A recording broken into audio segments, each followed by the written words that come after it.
Good morning, NHS. Today is March 4th, and it is a white day on your schedule. Hey, Mike, a bad hair day?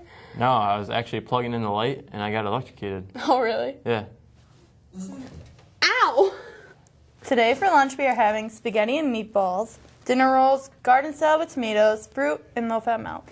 As always, we have the daily choices of wraps, entree salads with whole grain pretzel, yogurt parfait, sun butter jelly, string cheese, fruit, and as always, juice. Attention, boys and girls, JV and varsity bowlers. Due to the leagues at the bowling center, our end-of-season party will be on March 11th at 5:30. Also, please remember to get your NHS bowling shirt to Coach Regas as soon as possible. Seniors, if you return it, you will get a retro jersey. Today's book that was featured is World War I Poetry and Comics.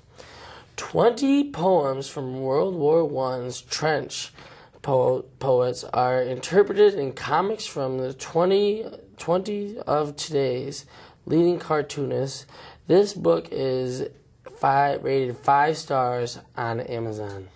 Attention 10th graders. Don't forget to turn in your permission slips into student services if you are interested in visiting the CTE programs at BOCES. They are due today. Spirit Week 2015 is fast approaching. This year's Spirit Week will be March 16th through the 20th. Spirit Night activities being held in the gym on Friday the 20th. Remember, the purple team is 9th grade and 12th grade. The white team is 10th grade and 11th grade. This year's theme is Disney Takes Over NHS. And this has been your NHS News. Have a great day, NHS.